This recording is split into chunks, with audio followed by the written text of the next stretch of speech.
Hey, it's your boy, Sergeant Huck Henshins. So today is our Dino Fury episode 8 review. This was Unexpected Arrival? Pretty sure Unexpected Guest. There we go. Looking at my notes here. So overall, this was a really, really fun episode and probably my favorite out of all 8 episodes we've gotten so far. And also, we have gotten 8 episodes that have been entertaining and worthwhile and good in a row. It's been a long time since Rangers have been able to do that. Power Rangers have been able to ever do that in a long time. To me, not since Dino Charge. I mean, Beast Morphers had some stints of a few episodes in a row that were good, but even they had some kind of stinkers, if you will. But the basic main plot of this, at the beginning of the episode, we get an original fight footage, Megazord fight footage, between the Dino Fury Megazord and Doomsnake, which is the Sporix that Boom Tower powered himself up with in the last episode. It's that as a monster, as a Sporix beast. And so they end up beating it, and afterwards, Void Knight and Mucus find another Sporix, and that grows into a new monster called Wolfgang. It's a werewolf type Minosaur from Real Soldiers. They called it Wolfgang, which I'm glad they didn't call it Wolfsbane or something like that. Would have been super. I like Wolfgang. And again, we get some really great quips from him throughout the episode, but we'll get there. He has this supersonic howl type ability though that ends up destabilizing the Megazord. Falls apart. And they get out. It doesn't destroy it; just kind of makes it fall apart. And they regroup. And as they regroup, this little bird flies by, and it's keeps buzzing around them, and all of a sudden transforms, and it's Mick from Ninja Steel. I despise Ninja Steel with the fiery passion of 1,000 suns. Probably not exactly, but sorry, notification there on my computer. Anyway, but this episode did a lot to kind of legitimize Ninja Steel in a lot of ways. I don't hate Ninja Steel that much. It's just really boring and it let me down. But Mick and the concept of the prism was interesting to me. I just didn't like how the Ninja Nexus prism was conveniently smart when it needed to be for plot. So anyway, he lets them know that who he is, and that we get a little fun exchange. He's like, "My name is Mick. Mechanic, you're a mechanic." He goes, "No, Mechanic." Trying to explain it to him. Says that he's been chasing the prism all over the galaxy. He's met over 40 different Rangers. Can he get a selfie? And Zato and everybody demorphs, and he's kind of rude to him. And he goes up to him, and he's like, "No, we're on a mission right now. Blah blah blah. We can't help you," because he's trying to find the prism because it's come back to Earth, and he doesn't know why. So they go about their day. And Mick ends up getting into Buzz Blast as a package because he can transform into. He's like a shapeshifter, if you remember from Ninja Steel. He actually morphs more in this than he ever did in the entirety of Ninja Steel, which is great. So I really enjoy that. Sorry, there's another goofy notification. So he gets into Buzz Blast, really funny scene. He just gets on a computer. The guy's like, "Do you work here?" He's like, "Yeah." And he's trying to research about using their technology to look for where the Ninja Nexus prism is. And so they finally have him go back to base with them. He explains who he is and his time with the Ninja Steel Rangers and what the prism is. And then he needs to find it because it's a source of power connected to the morphing grid. And they're like, "Oh," then they start taking it seriously. Again, I didn't like that Zato was kind of rude to him at first, but I also understand that he's a very kind of centered on the mission type of guy. He can joke around and have fun. When he's got a certain mission, like this whole thing with the Sporix, and he's seen what it's done, he wants to stop them, and he's not trying to let anything get in the way. He just let it control him so much that he was rude, So Mick explains everything, and that they need to find it because if, Void Knight gets his hands on it or anybody evil, it's not good, blah, blah, blah. And so they decide to help him, and he gives them a database thing that gives, it's a little jump drive thing, and it gives them, it's a Ranger database basically. So I hope that'll come up later. I know there's not going to be any crossover episode, a team up with this because of COVID with Beast Morphers or anything, but I'm sure maybe we'll get some little callbacks or maybe 1 or 2 little appearances. I don't know. So they end up going out and they let him stay there with Solon, and him and Solon are getting along really well. I like that. And they're trying to find the prism.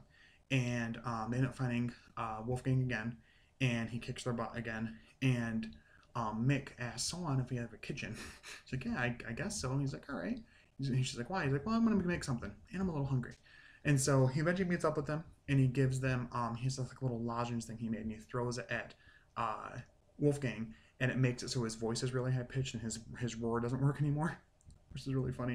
And I think either just before that or just after that, they finally find the prism, and Zato's like, "Whoa!" And they're like, "What?" He's like, "I'm feeling something." And like, "What do you mean?" He's like, "Well, you know how I can read minds?" And he pulls out his, puts out his little antenna. He's like, "I think it's alive." And so he puts his hand to it, and we get this super awesome lore dump. It was so cool. So we see the Morphin Masters again, which I love that they're including them in the lore of this show and Power Rangers in general, connecting things. We see the Morphin Masters. I think it was the pink and the green. I'm pretty sure. It doesn't really matter, but in general, they created. We see them creating the Dino Gems, creating the Energems, and creating the Prism, and sending it on a mission through space to stop evil and blah blah blah, and choose Rangers and whatever. And then it went crashed on Earth, and that's when it met up with Brody's dad and the greatest ninja there ever was, whatever. Um, and the story, as you know, of Ninja Steel, because Ninja Steel is part of the main universe. The only two that are separate from everything is RPM as its own alternate universe, and Dino Charge, because it reversed the dinosaurs being killed. Which begs the question: did the Morphin Masters choose to destroy the dinosaurs with? Because the asteroid that had the Dino Gems killed the dinosaurs. I think. I'm pretty sure. They kind of did it twice, because then the bomb thing that in Dino Charge universe killed those dinosaurs. So anyway, so it shows that, and it shows them kind of like seeing some moments or whatever, and really it just goes a few of their moments of Dino Fury, and it shows some Beast Morphers moments, and that's it. But it's insinuating that they've been like they use the morphing grid to monitor the ranger teams basically and the universe, and if they think they need help, then they send out power and blah blah blah. So it's just a really cool thing to show like lore like that, and show how things were created, and that now we have an explanation of how things were made and how things were put together, for other seasons. It didn't explain every season, but it can be assumed that most seasons were spawned off the Morphin Masters, or some of their tech clearly was, kind of uh, taken and kind of not really warped, but kind of like retroactively looked at or whatever to create other tech like lightsaber rescue and stuff like that. So it was just super cool to get that drop. And he's like, wow, and this is really important. And it shoots off and it goes in the water. They fight the monster. We finally get the Kishiryu 5 Knights combination, which in this is the Dino Fury Megazord Warrior combination, or Warrior formation, which I thought was cool. I expected it to have a different name, but it's cool. I think they could have just called the uh, three of them Dino Fury Megazord a different name, and then called this the Dino Fury Megazord. But I don't hate it, and I'm sure that's the one they're going to use the most. Um, but yeah, so they end up defeating Wolfgang, and he talks about when he gets the lozenge in his mouth. We'll go back to that in a minute. He like his voice all happy. He goes, "Oh no, my singing career is ruined." It's this show just knows how to write. Oh my god, I love the dialogue. I'll always praise this show for its dialogue. I'm a writer myself, went to school for it, so I have to praise writing where the good writing is. So they defeat the monster, of course. The one Sporix they are able to get back, I think the Doom Snake one from, because Boom Tower gets destroyed in this one too, because he grows big with Wolfgang. And then the one from Wolfgang, I think Izzy takes before Mucus can get it. And we go back to the villain base after we get our little, them apologizing to Mick and whatever. And he's like, that's okay. I understand. You got to be careful, whatever. Well, Maud only wanted to help.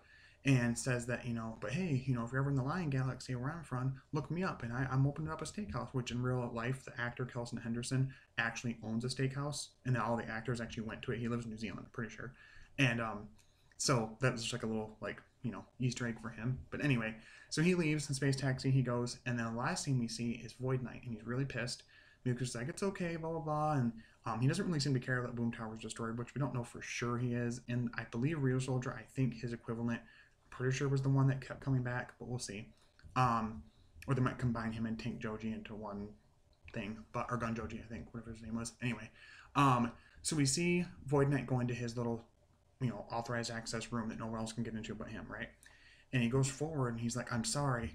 He's like, he's talking to somebody. He's like, I'm sorry. I need to get more power. I will save you, my love. And it's like, what? And the camera turns and there's this like tank. It looks like almost like a, what's it called? Cryogenically frozen type tank, cryogenic tank. And it's got a lady inside of it. This blonde lady with like this little like suit on, kind of like look like a jumpsuit, like a prisoner suit almost, and numbers on it. But it's his wife. In the credits, I think they called her Santora or something. They gave her a name. So it looks like the reason Void Knight stole the armor and is after the Sporix is to use the energy from those to somehow bring her back or something like that. I don't know. I don't know if this means that we're gonna get a time where he's gonna eventually reveal this, and then they'll like maybe stand down from him being the bad guy.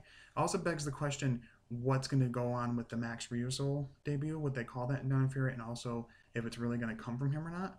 Because I mean, out of it didn't, but it's really interesting because in Rio Soldier it came, if you watched it, spoilers if you haven't, you can skip this part if you haven't not, but it came from Nada's sacrifice. So I wonder what they're gonna do with that in this, and if like the lady in the tank is his wife, and if she's completely human, or if she's from Rafcon, or if like maybe they're gonna make her into the equivalent of Eris. Maybe the Sporix energy, he gets enough of it, thinking it's gonna revive her, and it mutates her into a monster, and so he has to work with the Rangers to like defeat her or something. I don't know, but it was super cool to see that he has a reason other than wahaha, I'm evil, I want to conquer the galaxy, than we normally see. So they've been doing some great work with the villains. I love, love, love all the villains. I love Mucus, of course, Void Knight, Boom Tower, all the monsters of the week I've loved. So they're doing some good work, and to give Void Knight, the main bad guy here, that much of a backstory and a reason to why he's doing what he's doing is really something special that we've not gotten in a while. I think the only way you could compare it is maybe Trakina back in Lost Galaxy. I'm pretty sure that's the last time we've ever gotten something that good with it. So and she didn't even have like a tragic thing. I mean, it was more just like her thing with whatever. Anyway, you know what I mean if you've seen Lost Galaxy. So anyway, overall, I'm gonna give it a 10 out of 10. I love this episode. I thought it was my favorite of the whole season so far. We're supposed to get, I think episode 9 is supposed to be Ion slash Dino Fury Gold's reveal, or debut, I mean. So that'll be pretty interesting. We're on the hiatus now, so of course that sucks. But that'll be, I think, just end of summer, early fall when that comes back on. So that leads me to the next point. So because of that, the Dino Fury reviews clearly are done for now, duh, because there's no new episodes. It doesn't mean that I'm done with content on the channel. Of course, there's many other things I'm going to do. I'm still keeping up with my Zenkaiju reviews. I got to watch episode 7. I got to get the subs for that. I don't want to watch it raw because I want to understand, because it seems to be a great episode. So definitely the Zenkaiju reviews. I'm definitely going to go into, like I said, my Rider retrospective videos. Those probably will be 1 to 2, maybe 3-part videos. And kind of talking about like the aesthetics, the story, the characters, the action, things like that, different elements of that show and why I liked it and what I didn't like and blah, blah, blah. So I'm definitely going to do that because I want to do something Rider related for the channel, because I know I talk about Rider all the time here and there, and I want to do more videos about it. I did Rider Week and everything. So, I'm just not vibing with Saber, so I want to do something Rider related. So that's one of the things, and definitely going to actually move forward. I've talked about it before. I just need to do it. The Toku Toy View series, where I'm going to review certain toys and things that I've gotten, or new stuff I've gotten, whatever. I probably will end up making a new playlist that's Toku Toy Views, and the Zenkaiju stuff will go on there, like the Gertlinger and all the stuff for that. And my first one I'll probably do will be a review of the figure arts for Kamen Rider Vulcan. I have that in my little area downstairs in my basement.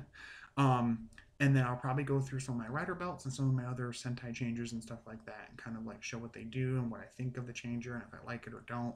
There's a few I don't. Definitely some that have to do with Lupin Ranger, Lupin versus Pop, that I hate. But yeah, so definitely want to do that, and keep up, content on the channel.